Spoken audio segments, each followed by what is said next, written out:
Hotep Senu Hena Senut, Iti Aren I Shagandugu Kemet. Hope you're doing well, brothers and sisters. Don't mind my demeanor. I'm quite exhausted, but I really wanted to share this because, like I've said before, there's a lot of time when I think about addressing a topic or sharing something, and I happen to change my mind. It happens so many times you wouldn't have a clue. But if we did not talk about this during a live stream, I probably would not have shared this. I just stumbled upon this, and a sister was talking about. We talked actually about the decipherment of the Medu nature, and the sister raised that video from Dr. Ben where he seemed to not agree with people claiming to be able to speak the Medu nature, but to speak hieroglyphic and to read it is two different things, really.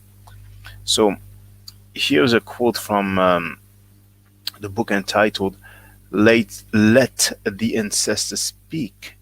The author is called Ankh Mira. It has a transition a long time ago. And this is the preface written by Asa Hilliard the Third, Dr. Asa Hilliard the Third. And I told you about that brother who also passed away uh, many years ago. I did refer to that video as Kinetic Master Keys, but you know how it is when people upload videos and for whatever reason they are no longer online and somebody has to upload it. But I will share the link. The video is now called um, The Master Keys to Study Ancient Kemet. So here is the quote by Dr. Asa Hilliard. And you can see that it's on page 6 and 7 of the book entitled Let the Ancestors Speak by Ankh Mira. The late great Dr. Sheikh Anta Diop, his brilliant colleague Dr. Theophile Obenga, Dr. Jacob Caruthers, Dr. Molana Karenga, Sister Rekti Wimby, and Dr. Joseph Ben-Jochannan are but a few of a small number of African American scholars who have facility with the Medu nature, the hieroglyphic writing system of Kemet. So there you have it. Asa Hilliard is referred to as PhD. So I think we can probably take his word for it when he said, when he wrote that Dr. Ben had facility with the Medu nature. I think it's important. So now I'm going to share that link so you can watch that video. Dr. Issa period. The oh, the title. Okay, share the link. Copy and paste it. Quicker.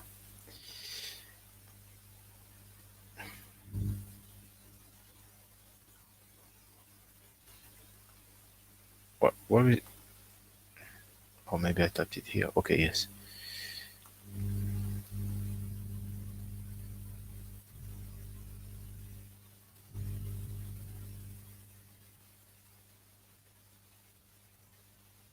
That's it. It's in the chat. So those are the two main things I wanted to share with you. If there are some people who would like to say what's up, then feel free, but I would not wait long. If people want to leave a comment or two, then go ahead. I will go through them. Take advantage now, and if there's no participation, we'll call it a day because it is quite late right now in Europe, and I have to work tomorrow morning. But really, if some people are there, then as usual, I will be glad to converse with whoever comes and say what's up. And even if it's something you disagree with, then feel free. There's no rah rah stuff here, so Really feel free. Besides that, well, it's okay. I was thinking about some other thing, but I will leave it there. I will leave it there for now. So, what is your thought about this? About the Medu nature, the decipherment of the Medu nature, whether or not we know what the glyphs mean. During that live stream, the sister Anuket asked me my take about the decipherment of the Medu nature. So I gave her a few arguments as to why it has been deciphered. This is not even an issue because the Greeks were there at the time where the language was still spoken.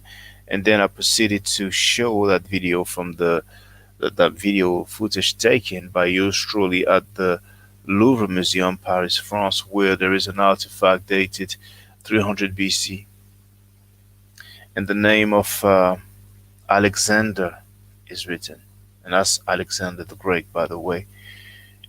So, 2,000 years before the Rosetta stone was found, here we have the name Alexander written in hieroglyphic or in Medu nature. There are also records of the name Cleopatra written in Medu nature, and same for Ptolemy. You see, so I think, with all fairness, it kills the argument of people who say that it has not been deciphered because those writing with the name Cleopatra, Alexander, Ptolemy, that's way before the Rosetta Stone. You see, because Cleopatra, Ptolemy, and Alexander, that's BC time. Whereas the Rosetta Stone was discovered in 1799. So you can round it up to 1800. We have Nestle Merat. How you doing, brother? He said, "Bro, I haven't heard from you in a while." Yes, I've done less live stream. Um, the Medo Nature classes that I'm giving are taking some time, and I'm doing a lot of reading lately, a lot of reading, and I still work full time. So yeah, I did not live stream for a good while, but I will try to do some every now and then. How are you doing, brother?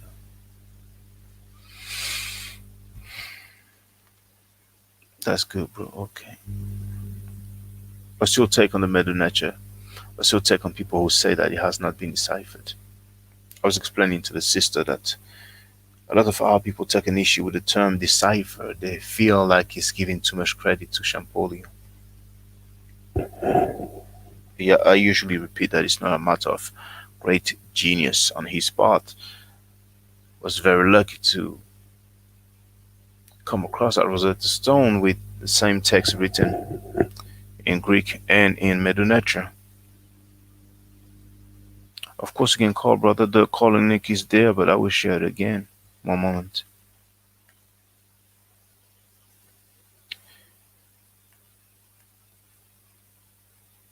Whenever I do live streams, by the way, brothers and sisters, you have that comment that appears at the top. It stays at the top. It is pinned, and that's where I put the calling link. So here you have it once again in the chat. Feel free to call in, brother.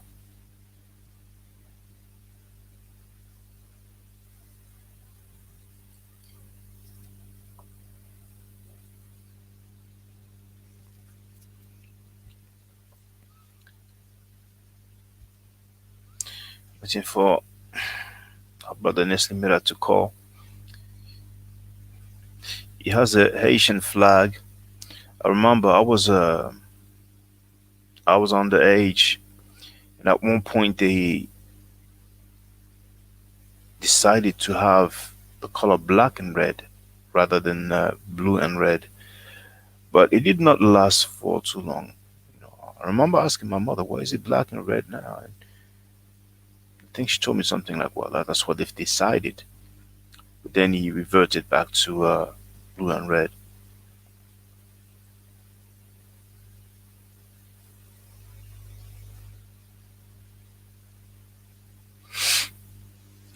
So feel free to leave your comments, brothers and sisters. Oh, there it is, brother Nesni Merat.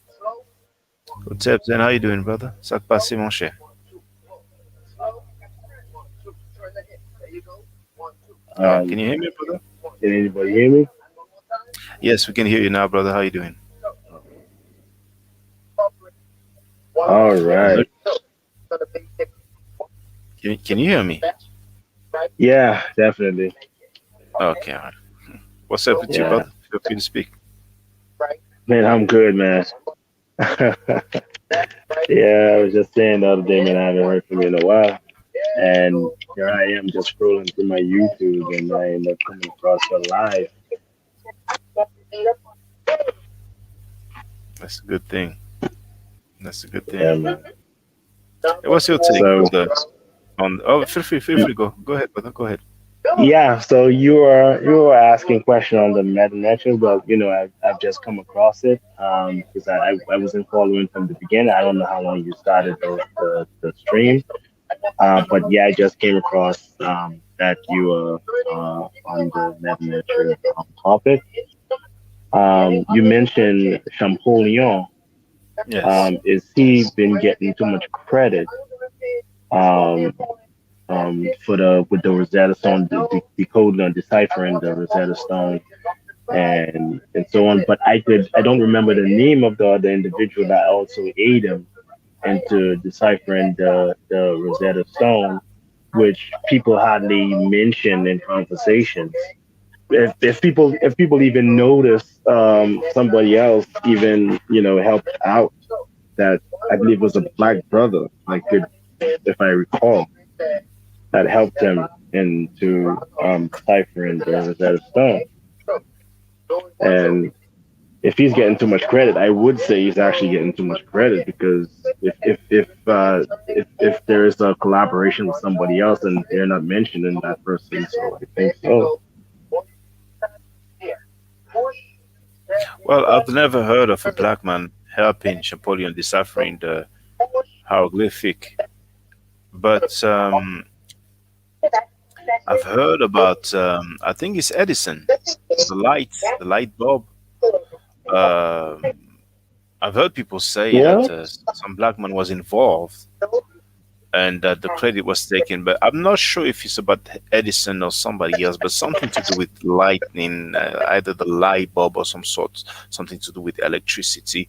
Um, but I don't have much insight about that. But when it comes to Champollion, I've never actually heard that. But uh, I've never heard a black man helping. But I don't know if that's yeah. So yeah, well, that mhm. makes it kind of interesting for me to really look into. Um, but I think there was a movie on it and documentaries on it, and I think I was watching something, either a documentary or some part of it of a movie, but it's some years ago. I can't remember. All right. Not, Okay. Well. yeah, not with the brother being part of helping Champollion deciphering the Rosetta Stone, but I'm talking about the fact that Champollion was the process of him decoding the Rosetta Stone. So yeah, I understand. I understand. yeah, We have Big T 1414. Hotep to you. How you doing? Now, um, well, it's not really rocket science when it comes to this Rosetta Stone situation, because those glyphs have phonetic values. So, um, he knew the Coptic language. He obviously knew the Greek, and I think at the time, he and the other people who were working on the Medo, they knew that inside of a cartouche, or Shenu as our ancestors call it, there was the name of a king. So that's how he was able to actually guess the phonetic values of the glyph because it was the same text in Greek and Medo nature. So he looked into the Greek and he would know the phonetic value in Greek. So then he would just have to figure out when it comes to the glyphs, what are the glyphs that are matching with the phonetic values of the Greek. And we have Anuket actually, who taps to say, see, I thought about our conversation and I came across this quote. And for the record, once again, this quote is taken from a book called Let the Ancestors Speak. It's a book by an African American brother who has passed away a long time Mm, ago. And his okay. name is Ankh Mira. Ankh, just like Ankh, and then space me mi, Mhm. and then space ra. Mhm. So this, however, this quote there is a from the preface, page 6 to 7, and it is written by Dr. Asa Hilliard III. And I've shared also a video of Dr. Hilliard. So just for the record, Anuka, just I don't think you were, I don't know if you were there from the beginning, but just for the sake of Mhm. everybody's information, the quote says, the late great Dr. Sheikh Anta Diop, his brilliant colleague, Dr. Theopharo Benga, Dr. Jacob Caruthas, Dr. Molana Karenga, Sister Rekiti Wimby, and Dr. Joseph Ben-Jochannan are but a few of a small number of African American scholars who have facility with the Medu nature, the hieroglyphic writing system of Kemet. So, for those who don't know, I have great issue with Molana Karenga because he went to jail for torturing black women and he created a holiday that is a plagiarized version of Hanukkah. So the people who celebrate Kwanzaa, they are celebrating a black version of Hanukkah, which is a Jewish holiday. So it is Yeah, I totally was about to say. fraudulent. Yes, it's totally fraudulent, but we have some people, unfortunately, who are still trying to push that stuff. But that's because they are making money out of it. But it's funny to me when, because I spoke to some people like that in France, and I remember the sister was telling me, yeah, our people need to understand that Christmas is some foolishness, and I'm like, how are you gonna say Christmas is foolishness, and you're celebrating a black version of a Jewish holiday? You know, trying to pass it as like it's an African thing. But anyway, that was just for the record. The name of Kuranga is mentioned there, but I'm personally not a fan of Kuranga nor Kwanzaa. And for the record, I'm going to share an article about Kuranga that people should know about. It is written by Dr. Mukasa Africa Ma'at. And, oh, don't tell me it's not there anymore. Don't tell me that he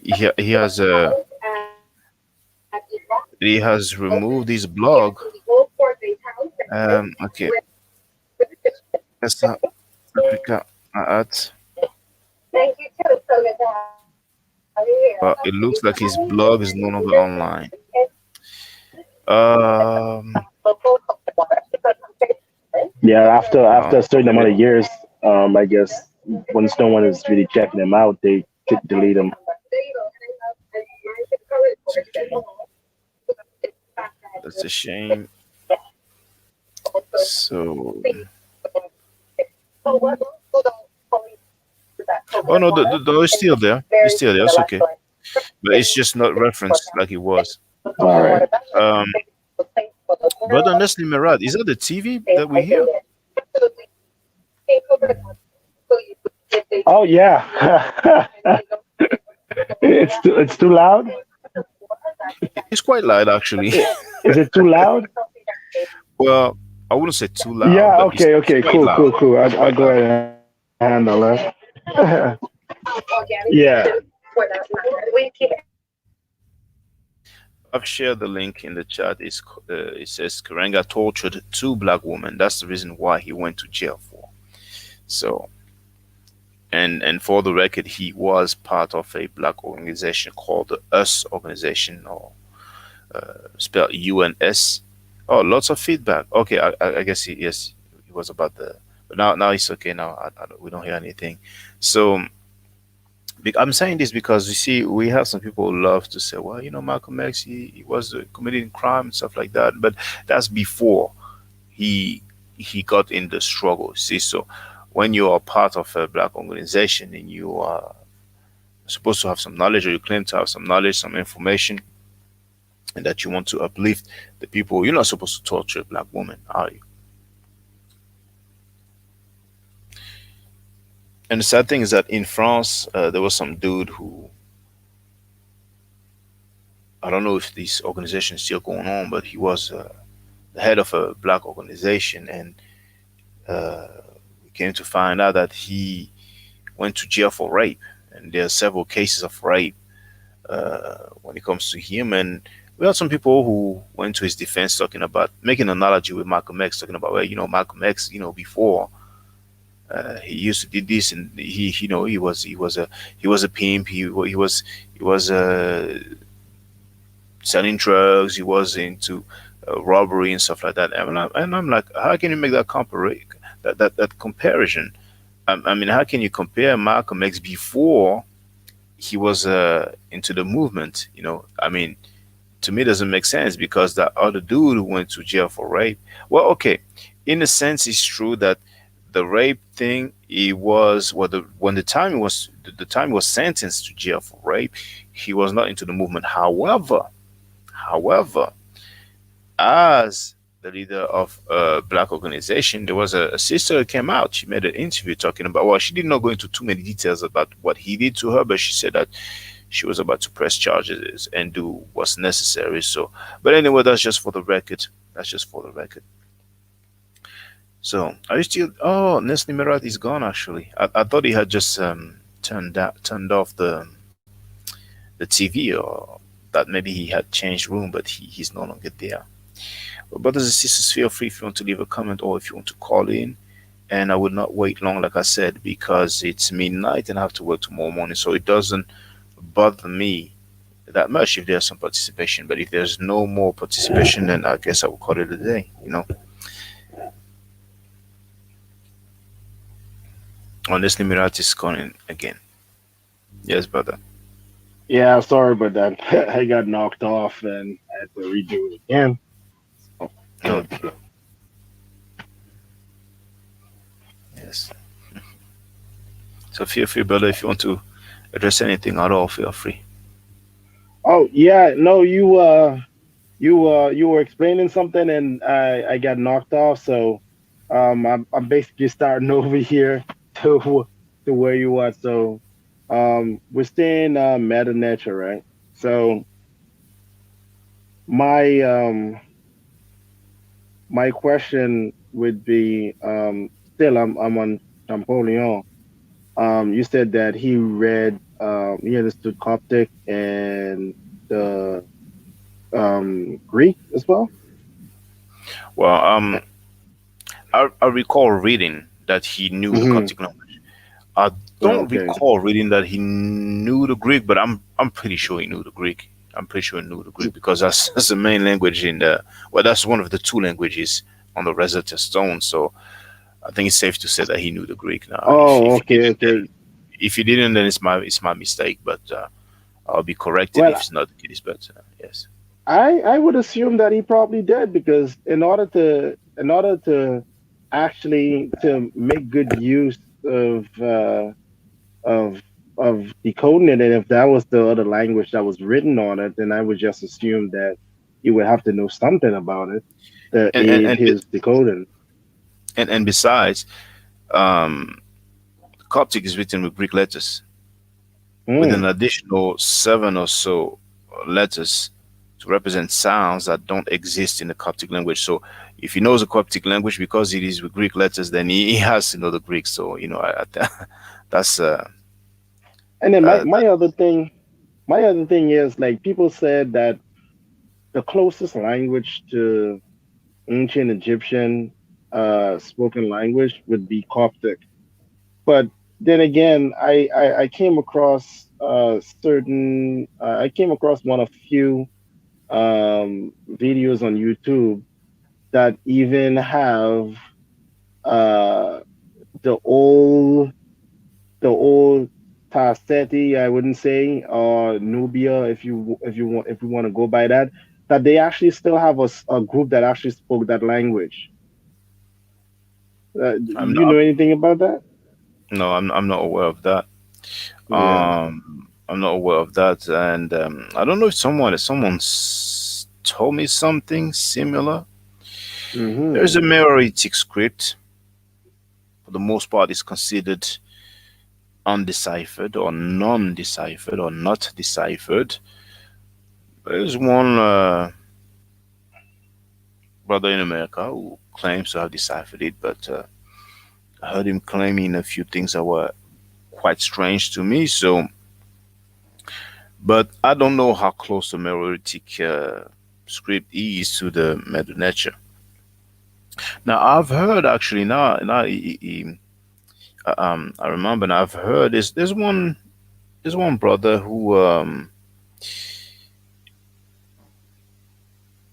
is apparently studying linguistics, but I don't know if it's in a formal manner. If it's from a university, it might be rather from some sort of institute or from one teacher.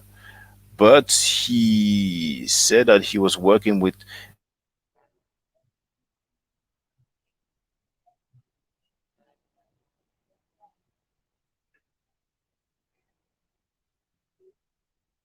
You there, brother? You there?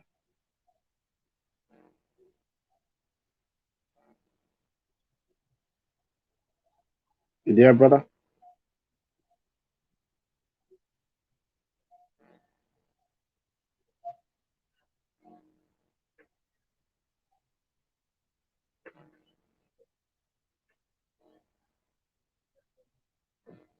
Still there, brother?